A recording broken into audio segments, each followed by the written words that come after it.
live from Studio D on the campus of the University of Oklahoma.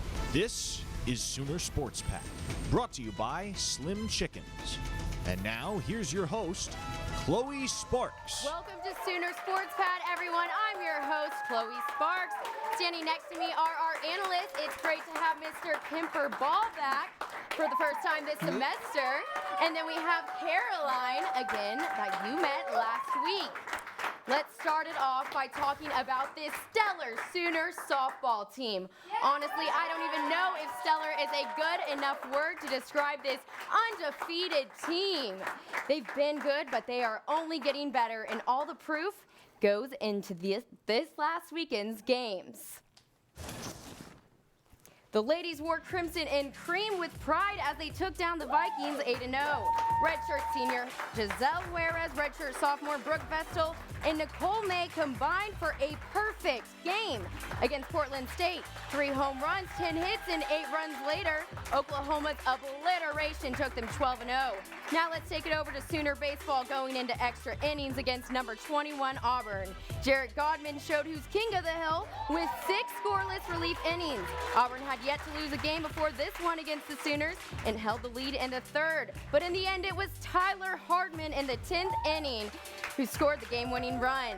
Now OU men's basketball put up a solid fight with OSU and Bedlam on Saturday. Reeves, Manick, Harkless, and the boys did not go down easily. In overtime, they almost stole the W, but unfortunately dropped to the Cowboys 94-90.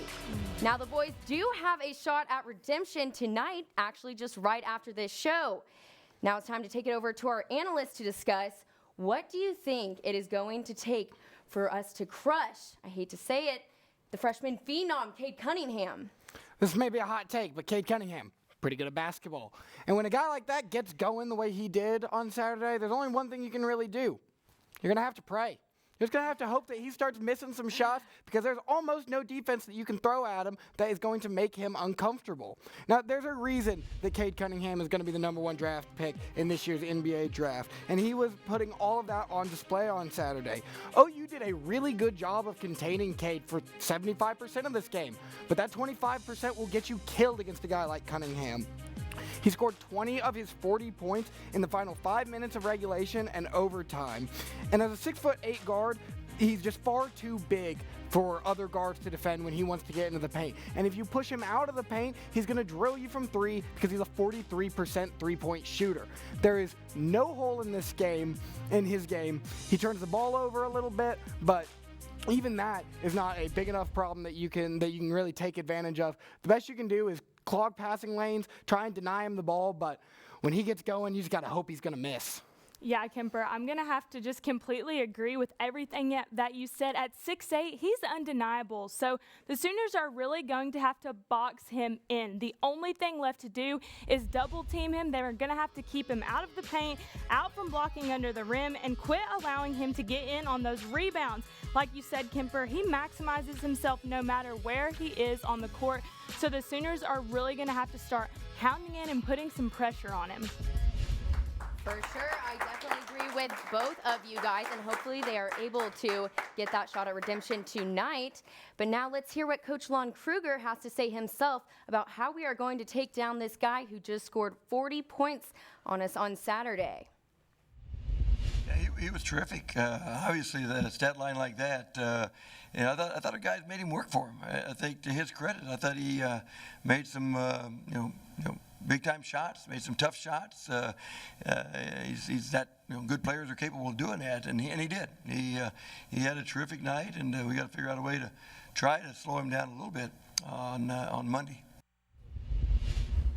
Now we have already talked about the women's softball team, and now it's time to talk about our Sooner Standout Athlete of the Week. I wish that I could give them all a shout out collectively, but I'm just going to have to give the gold medal to Nicole Mendes this week. The redshirt senior finished 4-5 with 5 runs and an RBI against New Mexico on Saturday. Now they had a doubleheader this way after making a record in program history. She goes in game 2 against Grand Canyon, going 2 for 3 with a run and a couple RBIs. And she wasn't done there on Sunday against Portland State. She brought the game into run rule territory at the top of the 5th with a solo homer. She was 2 for 3, 2 runs, and an RBI. Man, is this red shirt senior going to be someone we are going to miss seeing out there on the field, but they still have all season to keep showing us their talent. Now let's hear, can you guys top that play? Or that player? Well, I'm going to try. I'm with you. I wish I could give it to the whole team that I'm about to reference, but I'm just going to pick the athlete that was leading them, and that is Gabby Gregory from the OU women's basketball team. Now, the OU women's basketball team got their signature win of the season over Texas this weekend, and Gabby was the one leading the charge. She started a little slow, but came alive in the second quarter, scoring 7 points. In a close game like this, the little things add up, and Gabby Gregory was doing all of the little things. She went 8 for 8 from the free throw line, and those 8 points tallied up to her 19-point total that helped bring the Sooners their first victory in Austin since 2013. Yeah, that is pretty cool, right? And I'm going to take it back to the dirt. The Sooner baseball team finished the Round Rock Classic this weekend, winning 2 out of their 3 games. We're going to talk about that a lot later, but I'm going to single out pitcher Jason Ruffcorn. Now, Jason Ruffcorn against Baylor was able to, he did not allow any runs, and then against Auburn in the first game was able to retire all 3 batters, striking out 2 in the 10th inning, guys. We lost a lot of pitchers to the draft, so it's really exciting to see these other guys step up and get the job done. All great players from the weekend. Let's hear it for those Sooners. Okay, and now you're going to want to come back, but for now we're going to hear a message from our sponsor. Sooner Sports Pad is presented by Slim Chickens. Slim Chickens tenders are always fresh, cooked to order, and made from 100% all-natural premium chicken. Buttermilk marinated, hand-breaded, and cooked to perfection every time. Use the Slim Chickens app and order for curbside pickup, delivery, dine-in, or drive-thru. Fresh, delicious chicken. Slim Chickens. Get Sooner Sports news and talk on demand whenever you want with the Sooner Sports Podcast. Exclusive interviews, post-game shows, and all things Sooner Sports. Subscribe today at Soonersports.com/podcast. The Sooner Sports Podcast is presented by Riverwind and Allstate. Thank you to our cornerstone television partners, OU Health, Anheuser-Busch, and the OU College of Professional and Continuing Studies, and our community partners, Landers Auto Group, Coca-Cola, and OU Health. Welcome back to SSP, everyone. Now you are going to want to keep those eyes glued to your screen because Sooner Sports Pad Sydney Bollier is interviewing Miss Jordan Draper, the women's gymnast, the senior. We are certainly going to miss her. Let's hear it. Thank you, guys. Joining me tonight is senior gymnast Jordan Draper. Jordan, thank you for joining us. How are you doing this evening? Doing great. Thanks for having me on. I'm excited. You guys are about halfway through your regular season, sitting undefeated and slowly climbing the rankings. What is the biggest focus on the rest of the season? I would say our biggest focus is being super detail-oriented on our routines, hitting our handstands, picking our landings, just those like really nitty-gritty details, trying to make those super important and just hit those routines. You are a senior now, heading into your final few meets as a senior. What is something you are going to carry with you into the real world that you learned here in Norman? Oh, that's a tough question. A good one. I would probably say confidence. I think being a gymnast and being a gymnast here at OU under such a great coaching staff, especially KJ, because she's such a strong woman, probably confidence. I've learned a lot about that here, and sometimes even if you don't feel it, just take it till you make it. So I'm definitely going to use that in my future career. This week you're heading into senior night, your last meet at the Lloyd Noble Center. Can you talk about what that means to you and what you're going to miss most about this team? Yeah, I'm so sad. I love competing at home. It's my favorite. So this being the last time, it's super sentimental. My whole family, all my friends will be there. everyone come out if you're not already. But something I'm going to miss probably is just having such a big team. This is our biggest team that I've ever been a part of, and I think the biggest freshman class we've ever had here at OU under KJ. So I think like having super loud and cheery people on the sideline cheering you on, I'm definitely going to miss that. Are there some personal goals you'd like to accomplish before your career as a college gymnast ends? I definitely want to help this team win a national championship. So competing and just helping in any way that I can for a team to reach that goal is also one of my personal goals. And one last question, what's your favorite pump-up song before a meet? My favorite pump-up song? Probably Fly Away by the Tones and I. I'm not actually sure exactly who sings that. But. Well, thank you so much for joining us, and good luck on the rest of your season. Thank you so much. Back to you guys in the studio. This year, Oklahoma high school girls had the opportunity to compete on their very own wrestling teams. For one athlete, the decision to participate could result in a championship and some new teammates. The wrestling room has always been a bit of a boys' club. However, recently some of the new participants have shaken things up. After a drastic increase in female participation, the Oklahoma Secondary School Activities Association voted in April to sanction girls wrestling for the upcoming school year. The decision opened the door for people like Tuttle High School sophomore Rayleigh Fisher to pursue a lifelong dream. My little brother Chance Fisher got into wrestling, and I've always wanted to wrestle since then. And then when my parents saw that girls wrestling was getting big, and I really wanted to do it, and last year they're like, okay, we'll let you start. Fisher's decision came with some hesitancy. Despite having no doubt about her desire to compete, she had concerns about how her fellow wrestlers would feel having to share the mats with a girl. In the beginning, it was a little nerve-wracking and a little scary because I didn't know what they were going to think of me, or if they would like give me a hard time, or if I was going to get, bullied or anything. But they've been really supportive. All the boys, coaches, the town everyone's taken it really well. Tuttle High School is known for producing some of the top wrestling talent in the nation. I mean, just look at this list of state champions.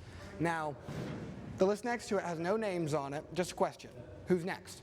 And while every wrestler hopes to add their name to that list, Rayleigh Fisher hopes to stand apart as the school's first female state champion. For Fisher, her chance to join Tuttle's Wall of Champions will come when she wrestles at the state competition this weekend, a title that would mean a lot to her and even more to the growth of the sport. Kemper Ball, Sooner Sports Pad. What a great story told by our own Kemper Ball. Okay, guys, now stick around because coming up, Caroline and Kemper will be facing off for their first time ever.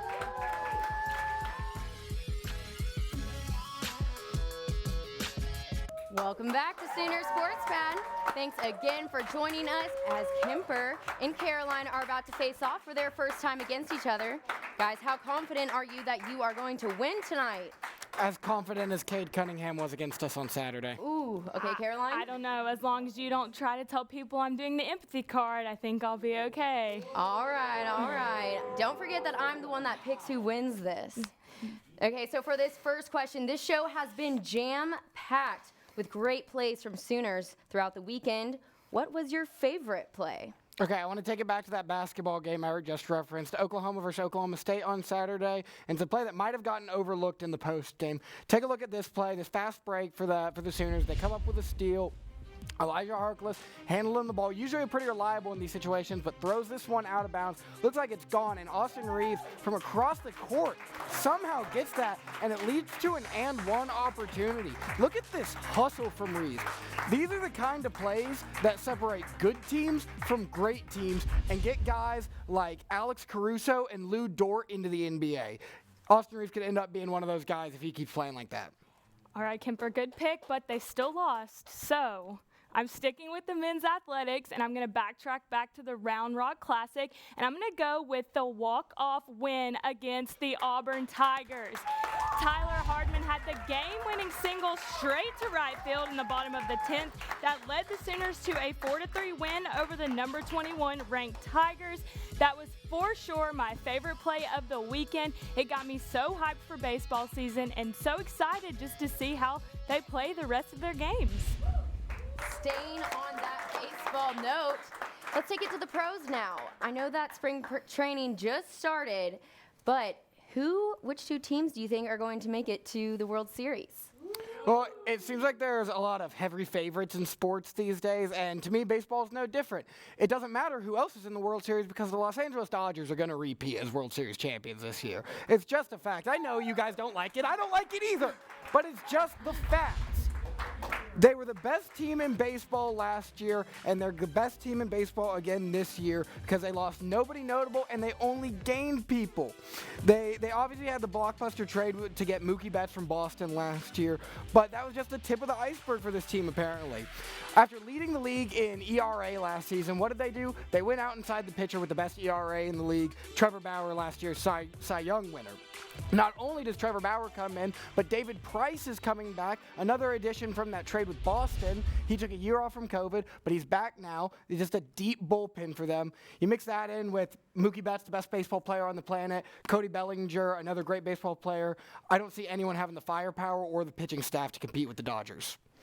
All right, Kemper, I'm going to have to counter you with this one and go with the underdogs because my way too early pick are the Yankees versus the Padres. Now, last year, the Yankees had to battle some injuries, but if they can keep sluggers Aaron Judge and Giancarlo Stanton healthy, I think they have a clear path to winning the East. Now, for the Padres, they've made a lot of noise in the last year. The only problem is they have yet to beat the reigning champs, Kemper's beloved LA Dodgers. So if they can do that and they play them in their last week of the season in September, if they can do that, that's clearly going to be who wins the West, and I think they have what it takes to take down the Dodgers. All great takes, and I'm honestly surprised that there's not more Dodgers fans in our audience, being that the OKC Dodgers is the only baseball team we have here in Oklahoma. Okay, but now it's time to win over the crowd with your viral videos. Kemper, you want to start us off? Sure. I just wanted to get this out here in some way because I wanted to talk about it because it's one of the strangest things I've ever seen in the NBA. So, Hawks Thunder last week, the game had been scheduled for weeks with this weird red jersey versus orange jersey matchup. Those are the only uniforms that the Hawks brought with them on this road trip. And at halftime, the Thunder come out in different jerseys. I've never seen a team switch jerseys at halftime, but thank goodness that they did. It was a horrible sight to behold on the court. But it turns out that this happened because the NBA uses a software that selects jerseys for each team. And this is the first time in over 4,000 games that software has failed the NBA and resulted in an awful jersey matchup like this. It's pretty crazy. Well, not the first time. Those Mavs graffiti jerseys were always an awful jersey combination, but... Thank God they changed at halftime, that's for sure. But check this out. I'm going with the kids again. This little kid walks straight up to this guy and hits him with that right hook. Look at him. He's running off. Now, what would you do if this was your kid? It's so funny. Do you spank him? Do you tell him no? Do you laugh because it was hilarious and you caught it on camera and now your kid's a viral sensation? I don't know, but I'm going to have to give it up for the kids again. Okay. Now, audience, it is your turn to vote who you think won face-off. Give it up if you think that Kemper won face-off. Pretty decent. Okay, now let's hear it if you think that Caroline is going to win her first ever face-off. She's yet to win so far. But hey, I think she got it this week. Caroline is taking home the gold. She is taking home her first ever face-off win. Now, guys, there are so many Sooner sports to watch this whole entire week, so stay tuned because I'm going to tell you all those, plus a look at the Sooner Sports Pad mailbag when we return.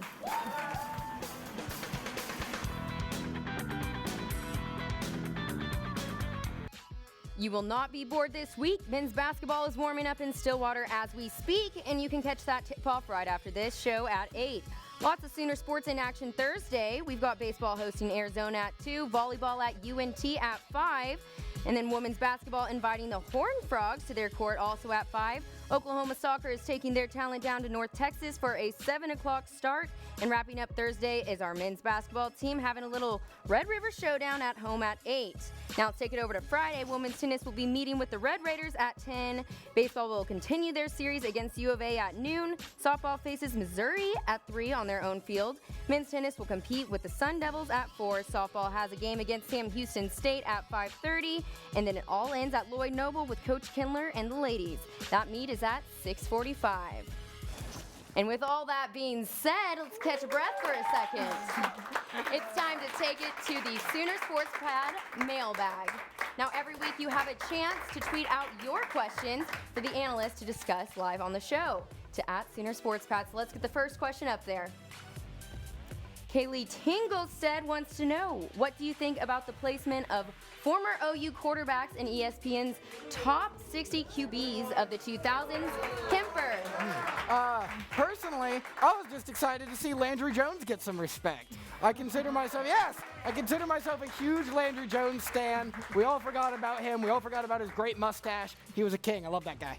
That's right. That's why they call it QBU. Look at all those Sooners show now in ESPN's top 60. Okay, obviously the list is not on the board. I don't see them. But they did show out. But we all saw it. We did. That's what you meant. Okay, so now let's get that second question up on the board. Saul Mayer wants to know, who is on your OU Athletics Mount Rushmore? Okay, this is a great question. Whoever asked this is a smart guy. There's three obvious ones in my opinion. There's three obvious ones in my opinion. Maggie Nichols, Baker Mayfield, Wayman Tisdale. The fourth is a toss-up. I'm going to go with Billy Sims because of his Heisman, his barbecue, and his performance at the Heisman ceremony every year. If there was a fifth, who would it be? Oh, probably Courtney Paris. Okay, that's a good one. Caroline, I think I'm going to go more of like coaching player thing. I'm going to go with Maggie Nichols, KJ Kindler, and then Lincoln Riley, Baker Mayfield. You're going coaches and you're not putting Barry Switzer on there? Well, it's more like the duo, the automatic duo. Bad. Okay, everyone. Well, thank you so much for tuning in to Sooner Sports Pad this week. We'll see you again next week, same time, same place. And be sure to check out our social media @Sooner Sports Pad for some behind-the-scenes coverage and behind-the-scenes footage. Good night.